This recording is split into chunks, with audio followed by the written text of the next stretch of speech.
presented by Dell. Welcome to The Jump. I am Rachel Nichols. I'm here in Boston at the site of tonight's Brooklyn Nets Boston Celtics game. Richard Jefferson is alone in the studio, and I'm a little worried about him. Never been happier. Never been happier. And we got the 2008 champ and Richard's best friend, Kendrick Perkins, on with him. So, Perk, are you guys going to play nice today? I mean, it depends. It depends on his actions. Okay, that's how I feel. If he want to go there, then we could go there. It's no problem. Well, let's get into it. There we go. Let's get, in fact, right into Lakers Suns. LeBron and AD combining for 55 points in the win last night to give the Lakers a 2-1 lead in the series.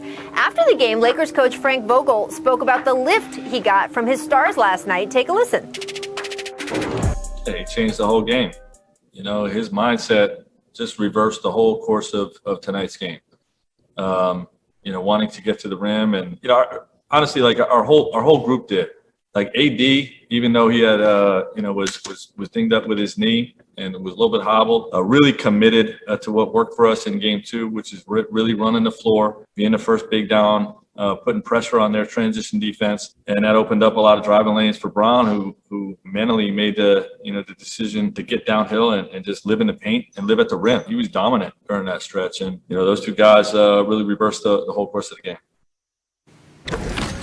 So, Richard, he made reference there to Anthony Davis's knee. He does have a couple days to rest it, though. And with AD and LeBron seeming to get better as this series has gone along, how has your perspective on the Lakers changed over these last 2 games? I don't think it's changed at all. I think as the further along this series goes, you knew that the Lakers were going to be in better conditioning. They weren't in playoff conditioning. All the time we always talk about, you got to get in game shape. Well, you also have to be in playoff shape, and that's another level above just game shape. And they didn't play a ton of games over the course of the last 2 months. And so for me, it was all about the longer this series went on, the stronger the Lakers were going to get. The injury to Chris Paul, I think, sped up this process. But ultimately, this is what you expect from the Lakers. Absolutely. And Rachel, you mentioned that they had 55 points between the both of them. 38 of those points were in the paint. And that's how dominant they were. The Lakers overall shot 7 for 28 from the 3 and won this game because they play with identity. They make you play their style of basketball, and they're playing old school basketball right now. We're watching LeBron James do something that we haven't seen him do in a long time, and he took guys to the post, especially Jay Crowder. We're watching Anthony Davis run the floor, get to the paint, not being allergic to the paint, not settling for jumpers, in attack mode, getting to the free throw line, establishing their identity. Look at this beautiful spin move right here, Rachel and RJ. Travel. This is what RJ used to get at practice. Travel. When he used to try to Look guard at Drummond on the bench behind him, by the way. This work right here. This is the LeBron James that people are scared of. And he's getting his legs up under him, like RJ said. And this is the LeBron that's going to continue to get better throughout the playoffs. But Perk, really quickly, I want everyone to listen to me on this. Anthony Davis, when people call you a top 5 talent, that is an insult. Make no mistake about it. When they call you a top 5 talent and not a top 5 player, which means that you have all the talent, but you're not quite living up to what your talent allowed you to do. So on any given night, he could be the best player on the floor, regardless if it's Steph, KD, LeBron James, James Harden. He could be the best player on the floor. That's what the term talent is. The reason why that talent doesn't mean he's a top 5 player is because top 5 players do it every single night. They do it every single night. And when he averages 10 or more free throws, the Lakers' winning percentage goes through the roof. He had 5 in game 1, and then he had 21 and then 14 in game 2. That's a level of aggressiveness. But until he does it every single night, he's still going to be considered a top 5 talent and not a top 5 player. Right, but Richard, some of it, of course, is heart and hustle, willingness to go into the paint, willingness to play the 5 when called upon. But some of it, too, is when you break down the way the Suns were defending him in the first game, Frank Vogel came back and made adjustments to the way he asked AD to play that got to break some of those coverages. So I think the fact that he figured some of that out is a good sign for the Lakers. But then again, Chris Paul and Devin Booker and Monty Williams have a couple days to figure things out, a counter as well. I don't think the series is over by a long stretch. I guess, well, you think this is it? Perk, do you think the series is basically over? Because I don't. Yeah. Monty Williams, Jay Williams, Roy Williams, Lakers at 5. Amazing. If we could get a Photoshop of you with the cigarette out of your mouth by the end of the show, I'll be happy. Let's talk a little bit more about Chris Paul, because his teams have lost 11 consecutive playoff games when officiated by Scott Foster, a fact that he made mention of after the game. Take a listen. We got to try to, limit their free throw attempts. They're shooting a lot of free throws last game tonight. If I was a betting man, 11 games in a row. 11 games in a row. And we'll see what happens. 11 My question is, final. Thank you for the time, Chris. 11 in a row is tough. He wants to get that out there. They're trying to pull him off, and he's like, let me tell you that one more time. These are the 11 games that CP3 referenced. Paul's team was favored in 7 of these games. Some really memorable ones here, including last year's Game 7 with OKC against the Rockets. So, Perk, what is your reaction to this? Because I do want to note Scott Foster consistently grades out as one of the most consistent and accurate officials in the league. Those are what the numbers that the NBA says. He is, Rachel. And look, one thing about Scott Foster is that he doesn't care who you are. He is going to officiate the game the way, and he's going to call it like he see it. Like, to me, with CP3 going out and saying that, and I respect CP3, but I don't agree with his comments after the post game. When you look at Scott Foster, he's not afraid of superstars. He's not afraid to call those calls on certain guys. Even looking at this clip right here, he could have gave CP3 a tech, but he didn't. And on top of that, look, CP3 bullies his way through other officiating. Like, he gets away with a lot of things that Scott Foster is not going to let him get away with. He fouls. He has hand checking that I'd be like, that's a foul. And he gets away with that, talking crazy to other officials. He's not going to do that to Scott Foster. Yeah, and look, didn't we just see LaMelo get a technical for getting the referee's hands off of him? Didn't we just see that? How about talking about that? And look, I understand, Chris Paul, you are the best, in my opinion, the best, pure point guard of this generation. What you've done for the length of which you've done it. But we saw LaMelo Ball get a technical for doing this thing. He's just trying to make sure that you're okay, and you smack your arm off of him. These are the things when Chris was the head of the Players Association and he was a part of that, he would go and contact and say the officials were doing this. No one cares, Chris, because at the end of the day, your hand, your hamstring, and now your shoulder have been more responsible for some of the struggles that you have been a part of over the course of the postseason than Scott Foster. You're too good of a player. You're too great of a player to be pointing out Scott Foster's, refereeing when he grades out as one of the best officials. Yes. That means he gets his percentages right. So if you're losing games that this man is getting right, you can't look at him. You got to look at something else. Rachel, RJ, think about this, right? Just think about this for a second. Scott Foster is as one of the officials in today's game.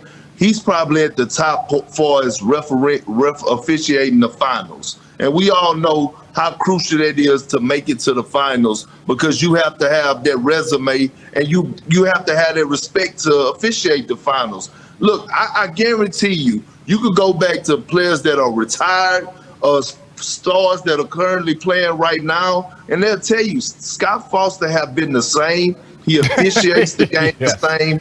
And that's just Scott Foster. Yeah. That's old school rap. He reminds me of the Steve Javies. He reminds me of the Dick Pavettas. He reminds me of the guys that, when I go on a road game, I want to see Scott Foster. If I'm going into a road game on the playoffs, Game 7, I want to see a guy that doesn't care about who's on the other team, what building we're in, or what the fans are saying. Scott does not care, and that's the type of official that I would want in a Game 7.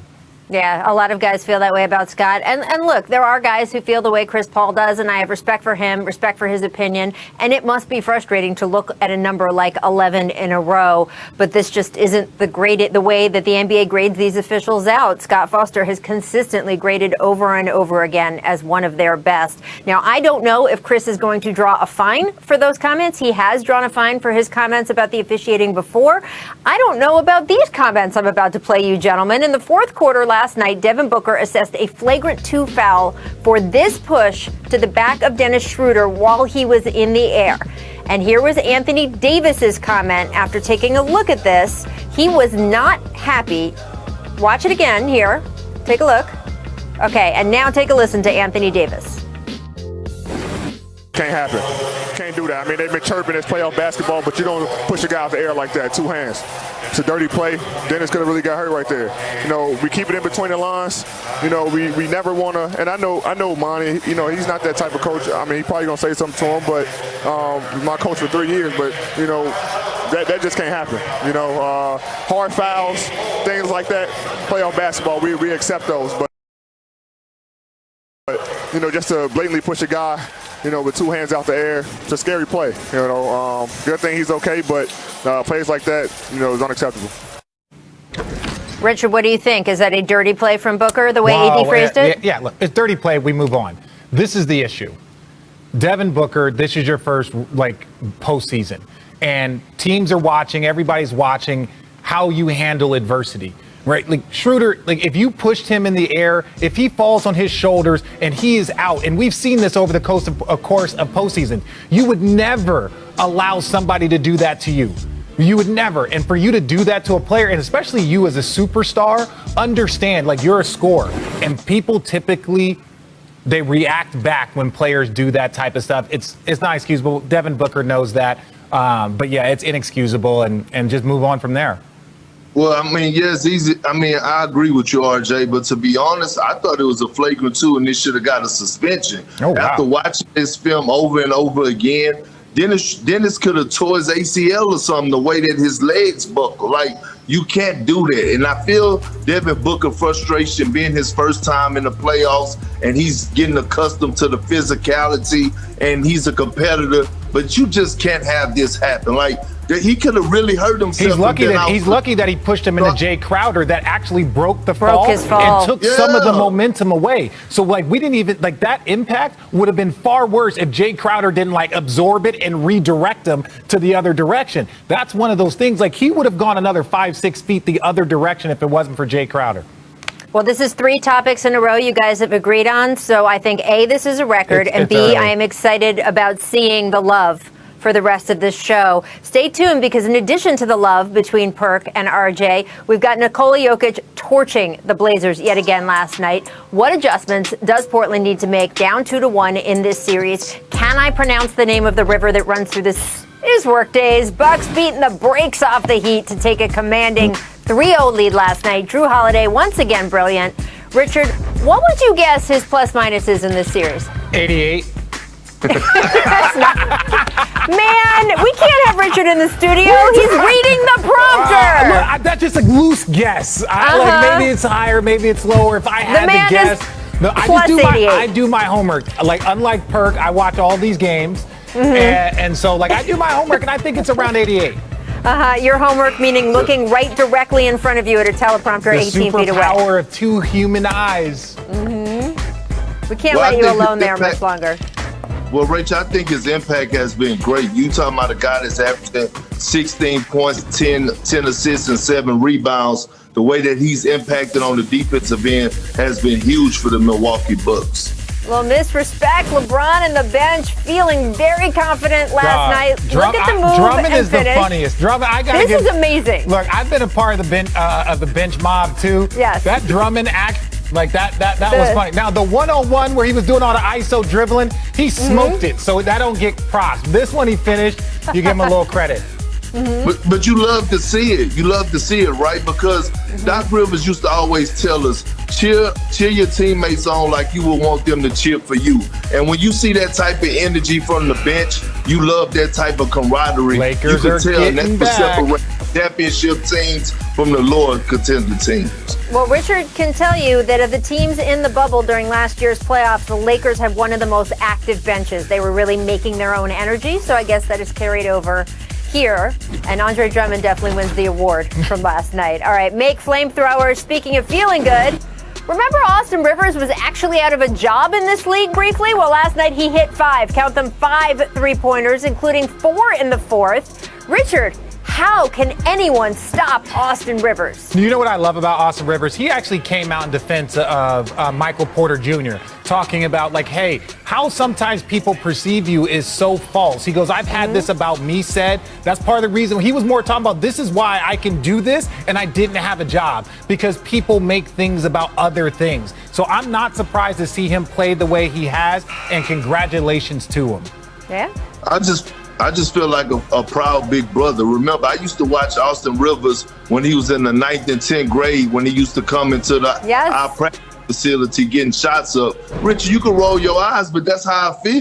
You can't tell me how I feel. You gotta update your phone, Perk, or it's gonna keep doing that. Update it right now. Turn it off and then update it. No, a wise man told me to stay rich with poor thoughts. I don't know what that even means. That's not even. It means what it says. Like, that means if I got an iPhone 6, that's what I'm gonna keep. I don't speak Creole. Like, so. Perk, can you please repeat your expression that you told Richard just before we went on the air about haters and being happy? Yeah. Happy people are not hating, and hating people are not happy. That's not true. I'm the happiest hater you'll ever meet. I'm having the time of my life. What are you talking about? Let's go.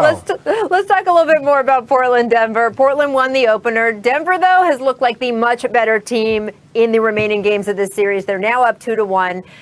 Like, last night was weird at some points. Portland up by as many as 9 in the first. Then Enes Kanter checked in. And, guys, the Nuggets immediately went on a 16-1 run, and Portland never held the lead again. Take a look at Kanter this series. Now, it's important to note that Nurkic has fouled out of the last 2 games, so Portland doesn't have a ton of options to defend Jokic. And let's be honest, he's tabbed to be the MVP of the league. Not a lot of people have a lot of options to guard Jokic. Still, after the game, Jason Quick at The Athletic asked Coach Stotts about that first quarter run. This is amazing. Take a listen. Coach, one of the turning points was the last 5 minutes of the first quarter, and then essentially Ennis doesn't play again. Can you kind of explain what went behind that decision? Which decision are you talking about? To not play Ennis anymore, essentially. We had a bad stretch. He was a minus 15 in that 5 minutes. It was a tough matchup, so decided to bring Rondé in the second half. It's kind of obvious. Yeah. Perk, you were very outspoken about Portland's game plan on Twitter. What do they need to do to get Game 4 a victory and even up this series? Well, first of all, Nurkic got to show up to the party. The series has started. Look, this Denver Nuggets team had traded him. He should have some type of heart of revenge in them to go at Big Jokic or try to stop him. Second of all, we shouldn't be surprised if Enes Kanter. He has been one of the worst defensive bigs since he stepped foot in the NBA, whether that's in a pick and roll or him having to guard straight up. So they're going to have to figure it out or they're going home. This is why I say that you have to play defense in the playoffs. But this has carried on because they ranked dead last defensively in the regular season. Well, and look, I'm going to say this. Enes Kanter is part of the reason why the Portland Trailblazers are in this position. When they had injuries across the board, when Nurkic was out, when CJ was missing time, Enes Kanter played great. Now, is this the series for Enes Kanter? Absolutely not. Is he a good defender?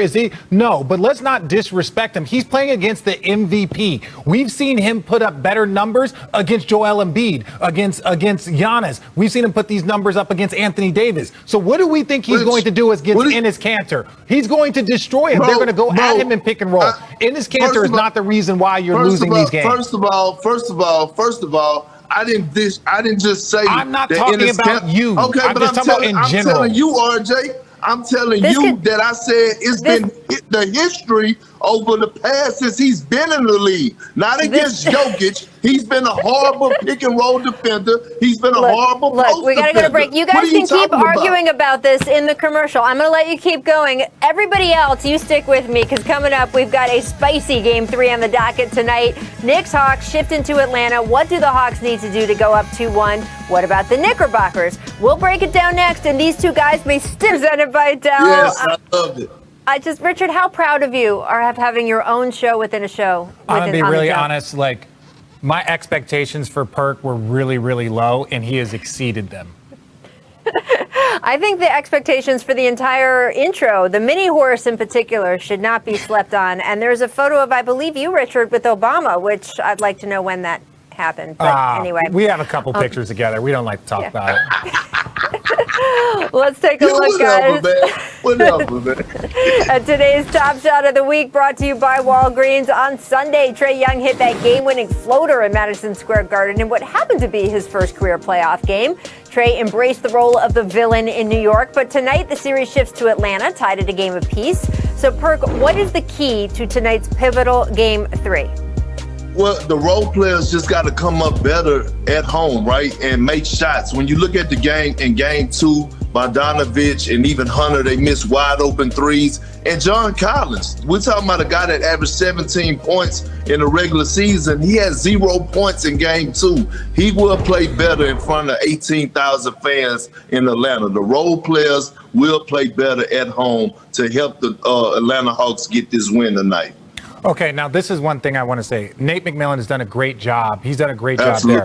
Outstanding job. But sometimes when you get to the postseason, you can see a poorly constructed team and you can say, like, hey, the GM needs to go get this. Or if players like John Collins doesn't perform, you see players need to do this.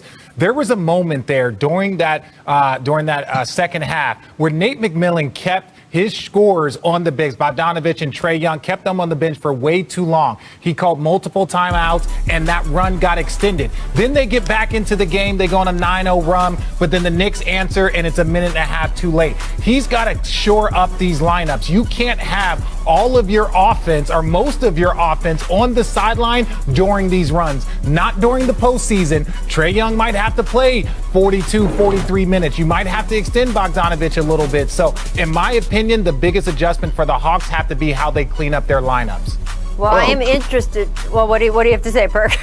No, but I'm saying because he wasn't saying that in Game 1 when the Hawks were down. When the Hawks were down. Yeah, and you're not going to talk about Jay Collins, John Collins, if he has 20 points and then has 0 points in the next game. But what I'm saying is you wasn't saying that Game 1 when Trae was on the bench towards the end of the third, and Lou Will was the one that came back and put them in striking range.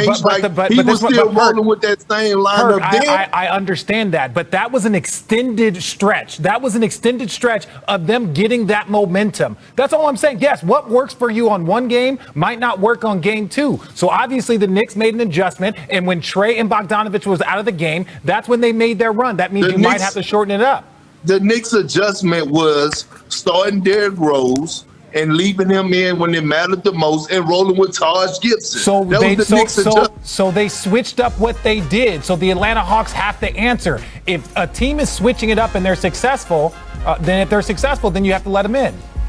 Well, I like that he rolled out just pretty much the 2010-2011 Bulls on the floor. I am interested to see what happens in Atlanta because, look, Trae Young did as well as you could in that crazy Madison Square Garden environment. He said he didn't even realize in the moment that a fan spit on him. We will put that to the side. But just the fans who were bringing the good energy to MSG, and he was able to flourish there. I do want to see on the other end because, Perk, you are right. In Atlanta, they intend on having a full building tonight. And we will see how the younger players, not the old Bulls, old heads, but the younger players on the Knicks, how they do in that environment in Atlanta. I am eager to see that. Now, speaking of fan behavior, 3 Utah Jazz fans have been banned for their comments toward T and Jamie Morant. These are the parents of Ja Morant. In a phone interview with our Tim McMahon, T elaborated on the racist and lewd comments from those 3 fans. He said one fan made a sexually explicit remark to his wife. Security ejected that fan. According to T. Morant, another Jazz fan told him, quote, "I will put a nickel in your back and watch you dance, boy." I will be honest, guys, that is hard for me to even read out loud. I cannot believe someone said that to Ja Morant's father. Several other Jazz fans who have been enjoying good-spirited trash talk, the nice kind of trash talk with the Morants and their family friends, actually turned on those other more lewd Jazz fans and confronted them and alerted security on the Morant family's behalf. So shout out to the Jazz fans who wanted to help in that situation. There was a third fan who was ejected for yelling at Jamie Morant, Ja's mother, "Shut up," expletive, expletive. Jazz part owner Dwayne Wade apologized on Twitter, writing, quote, "If we turn our backs on this kind of behavior, we are all a part of the problem. This will not be tolerated. Apologies once again to Ja and his family." Perk, what is your reaction to these comments the Morant family had to endure from those particular Jazz fans? Well, I mean, it's disturbing, right? And I went through it during my playing career when I was in Memphis. My pregnant wife was in the stands, and she got into a verbal altercation with a fan in Memphis because of something that was said racist, right? But all I can say is this, Rachel. I have a solution to the problem. When you're a road team and you have family members, loved ones, and friends that are coming to the game, I think these organizations need to come together and say, you know what, we're going to isolate them and put them in suites where they don't have to deal with that type of nonsense. So, I hate to hear that, about what happened with Ja's parents, but I just wanted to give that idea for us a solution to the problem. Well, let me first say this. After having played in Utah during not a great stretch, like we weren't very good that year, they were in the lottery, the fans were amazing. The fans in Utah were very supportive.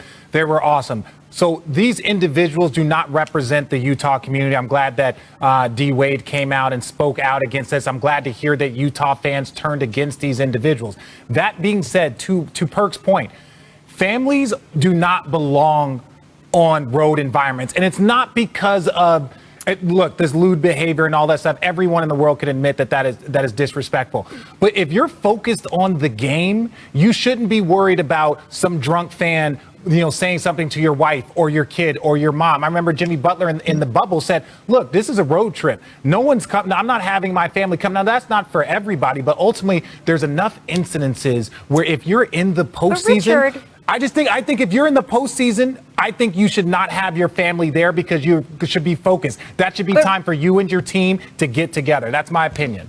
But Richard, I have to say I disagree with both of you guys on that last point, only in that, look, as a woman, there are certainly things and experiences in society that are more dangerous for women in America. I don't want to hear, well, what you shouldn't do is walk through a dark parking lot at night. No, you should not have people coming out with knives and dangerous people in a dark parking lot at night. We shouldn't be limiting what players have to do. We should be telling the fans who are behaving in a way that is flat out just unacceptable, and not just to the players' families. What about the other people in that section who had to hear what that fan said? There were children in that section. One of the points of Tim McMahon's article was that one of the people saying these horrible things to him and to Ja's father and to Ja's mother had a young daughter with her. That is the problem. The problem is the fans. The problem is not the families. The families should be able to go attend their kids' games. Rachel, that is 100% true. That is 100% true. But that's not the reality of the situation. But we need to clean that up. This is not an unassailable problem. This is an arena. This is not a large-scale society thing. This is 20,000 people in one building. And as far as I'm concerned, if you mess up, you are never allowed in that building again. And possibly what the NBA should say is you are not allowed in any of our buildings again. No, Rachel, hold on. Listen, I agree with you. I didn't say that. I didn't say that your family members shouldn't go to the game. All I'm saying is that this is going to happen, right? At the end of the day, we only could control what we can control. I can't control, or my family can't control what some fans are going to do. So I'm saying a solution to the problem that fans that family members that are traveling on the road is to isolate them, meaning put them up in the suite where they're safe, and they don't have to do that. They can enjoy their son or their husband or their children can enjoy their fathers. That was all I was saying. I just had a solution. Really quickly, I'll say this.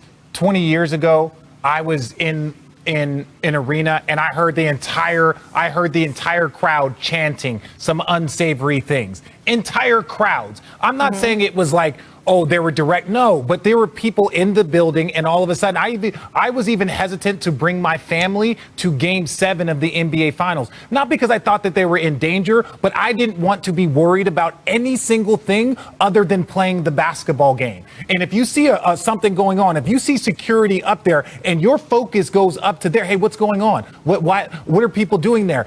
I agree. It is not fair that families shouldn't be have to tolerate this stuff, and the NBA and security need to do a better job. But the reality of the situation is right now, this is where we are, and it needs to improve.